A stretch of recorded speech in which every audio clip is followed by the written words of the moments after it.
ಸ್ನೇಹಿತರೆ, ಒಬ್ಬೊಬ್ಬರಿಗೆ ಸರಿಯಾಗಿ ನಿದ್ರೆ ಬರಲ್ಲ. ಯಾಕೆಂದರೆ ಕೈಕಾಲೆಲ್ಲ ತುಂಬ ನೋವ್ತಾ ಇರುತ್ತೆ. ಸೊ ಇವತ್ತು ನಾನು ನಿಮಗೆ ಒಂದು ಹಾಲನ್ನು ಹೇಗೆ ತಯಾರಿಸೋದು ಅನ್ನೋದನ್ನ ತೋರಿಸ್ಕೊಡ್ತೀನಿ.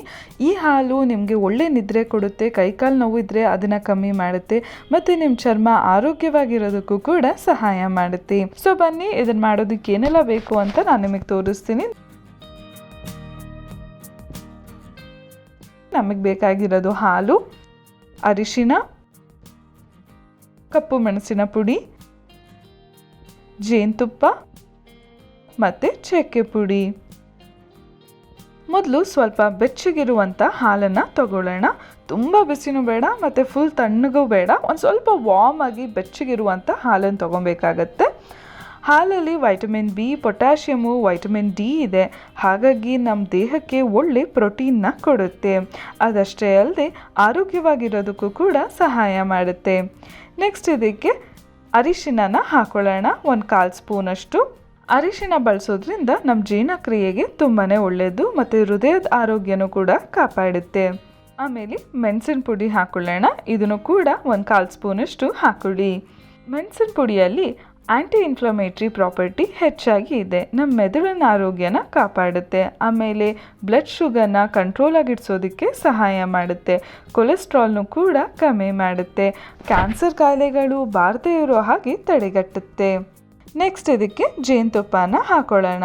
ಜೇನುತುಪ್ಪ ನಮ್ಮ ದೇಹಕ್ಕೆ ತುಂಬಾ ಒಳ್ಳೆಯದು, ಜೀರ್ಣಕ್ರಿಯೆಗೂ ಒಳ್ಳೆಯದು ಮತ್ತು ನಮ್ಮ ಚರ್ಮಕ್ಕೂ ಕೂಡ ತುಂಬ ಒಳ್ಳೆಯದು. ಹಾಗಾಗಿ ಜೀರ್ಣಕ್ರಿಯೆ ಚೆನ್ನಾಗಾಗಿ ಮತ್ತು ಆರೋಗ್ಯವಾಗಿಡ್ಸೋದಕ್ಕೆ ಸಹಾಯ ಮಾಡುತ್ತೆ.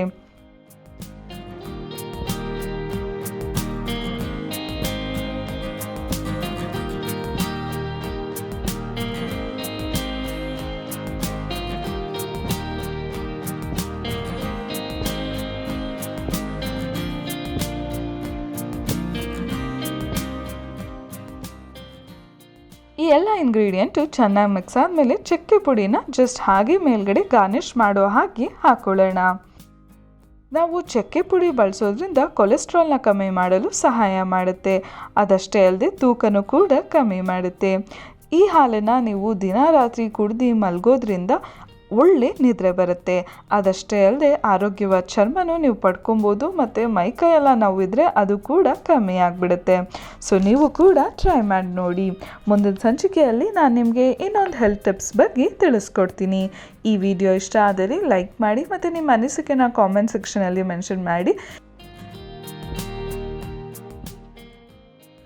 ಇನ್ನೂ ಯಾರೆಲ್ಲ ವಿಜಯ್ ಕರ್ನಾಟಕ ಡಿಜಿಟಲ್ ಪ್ಲ್ಯಾಟ್ಫಾರ್ಮ್ನ ಫಾಲೋ ಮಾಡ್ತೀವೋ ಫಾಲೋ ಮಾಡೋದಕ್ಕೆ ಮರಿಬೇಡಿ. ಟೇಕ್ ಕೇರ್, ಬಾಯ್.